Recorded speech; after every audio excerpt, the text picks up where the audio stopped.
As George mentioned, my name is Rosario. I'm here to talk about underwater adhesives. Next slide, please. So, as she said, I'm a materials engineer for the Naval Surface Warfare Center. I've been working there for a really, really long time. 33 years later.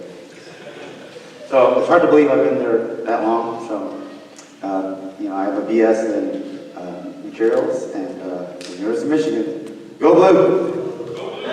Next slide, please. So when I was asked to give this talk, I was really having trouble trying to figure out what am I going to talk about.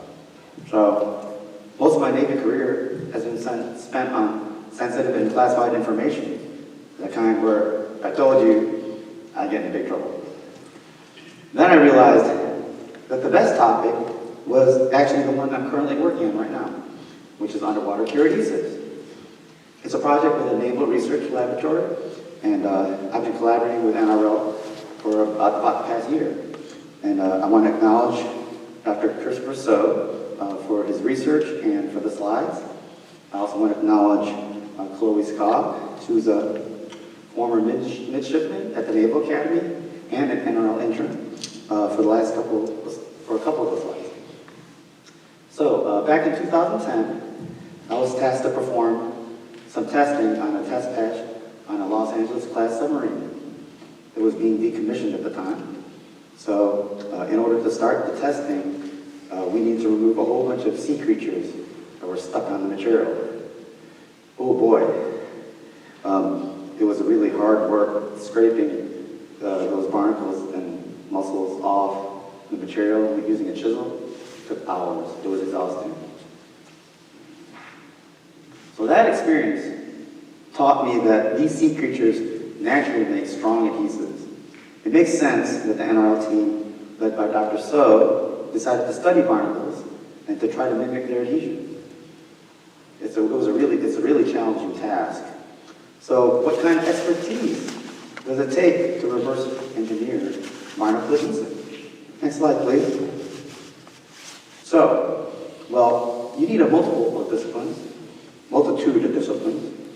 This research project is an example of why STEM is important.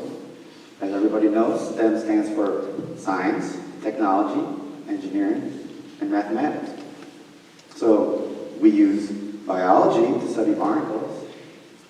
We are using chemistry to develop the adhesive to mimic the barnacle adhesive. We're using materials engineering to perform adhesion tests. We're using mathematics to perform calculations. And finally, we're using mechanical engineering to design the application tools and procedures. So you need a big team of scientists and engineers to accomplish such a study of this magnitude. Next slide, please. So as I learned in trying to scrape the barnacles off a submarine, we can learn a lot from these creatures. Barnacles are one of the most successful, hard-fouling organisms in the ocean, adapted to grow all over the planet. They create adhesive that allows them to remain stuck in harsh environments. The way I like to describe them is like a little shrimp in a big house. They settle upside down and sort of do a handstand before transforming from a free-swimming larvae into an immobile adult.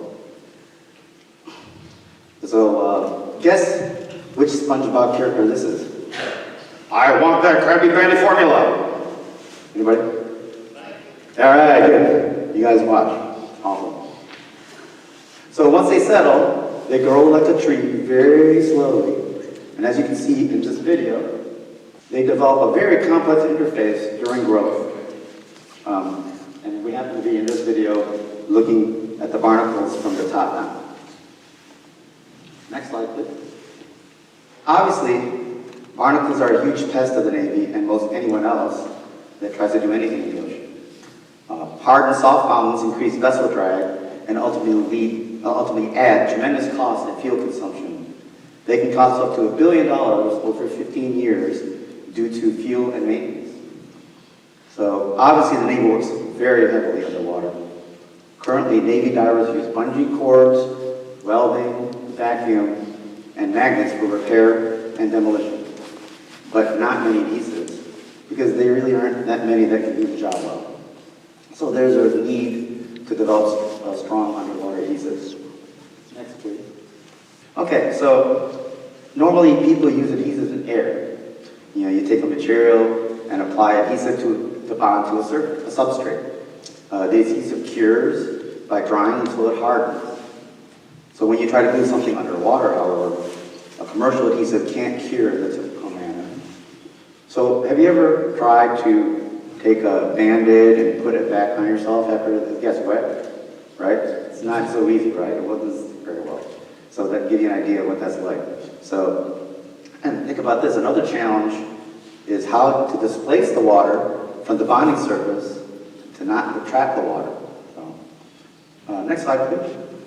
So, how does a barnacle do it? When we look at the glue layer itself, we see something really interesting. Looking at it up close under the electron microscope, one thing that really sticks out is how the adhesive is comprised of these really fine nanofibers that form a meshwork. This observation and these unique adhesive nanomaterials have really motivated the last 7 to 10 years of NRL research. They've tried to answer questions like, what is it? How does it form? Why this structure? And how can we make our own? So, I gotta ask you guys a question. Is this talk eating so far? Can anyone tell me how many letters are the word barnacle? 8, that's right. So that I guess that answer is yes, and how this talk's going. All right, next slide, please. So NRL has had a large effort to study barnacles in one form or another for more than a decade, trying to understand how they are so successful at skipping underwater. The task was funded by the Office of Naval Research.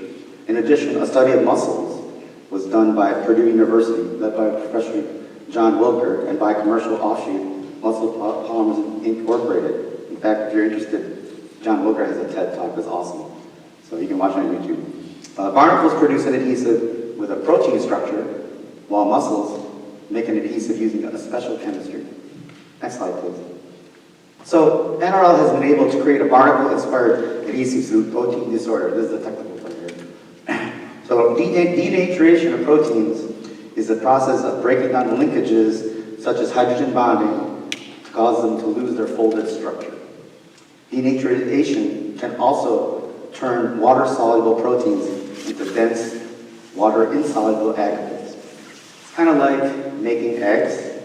You know, they go from a liquid to a gel-like solid. Next. We can make the glue, but how can we test it? Well, we tear the samples apart. That's one reason why I became a materials engineer. I really like to break stuff. So here are 3 examples of different kinds of adhesion tests that we typically do. One's a single lap shear, another is a 90-degree peel, and an underwater dead weight peel. Next week.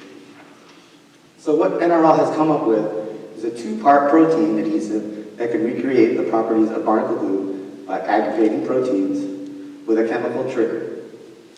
It is environmentally friendly and water tested. It hardens in water, but it cures in all environments. It's highly scalable. It sets within minutes. It takes about 1 to 2 days to cure. At a lab scale, its cost is on par with commercial super glue.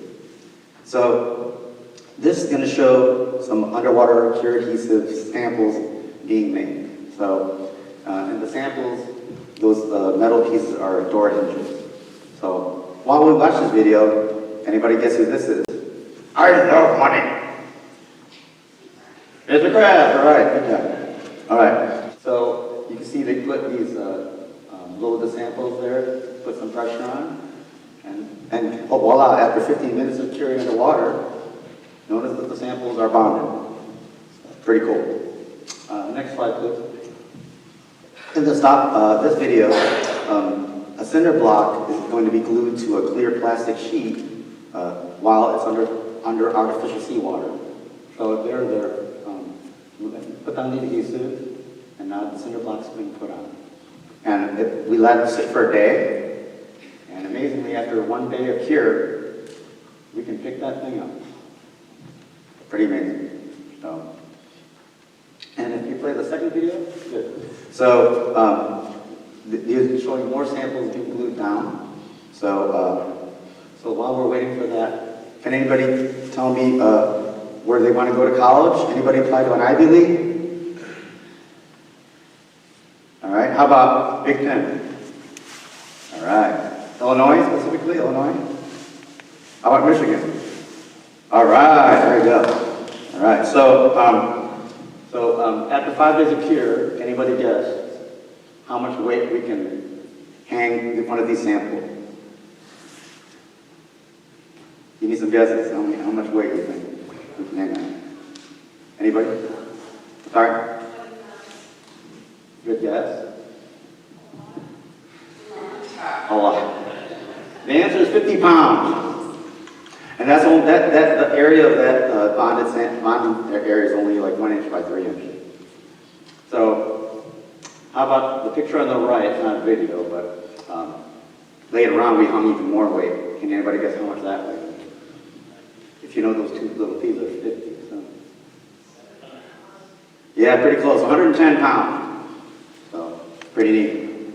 All right. Next slide, please. So, NRL has done some great work in developing an underwater adhesive inspired by barnacles. The research used several disciplines, including biology, chemistry, math, and engineering. So now you can see how important your classes are and how they're used in the real world. So after all these years of working for the Navy, I'm having loads of fun. So now, who wants to be a science or engineer? All right, I like to see that. So the one thing I want to stress, though, is the importance of getting an internship. So you'll gain valuable experience, make crucial connections, and find out what you like or don't like. I also want to point out that the Navy has numerous job opportunities. Being a sailor is not the only one. So in order to make Navy ships, we need not just research scientists and engineers, but we need forgers and welders. So thank you for your attention.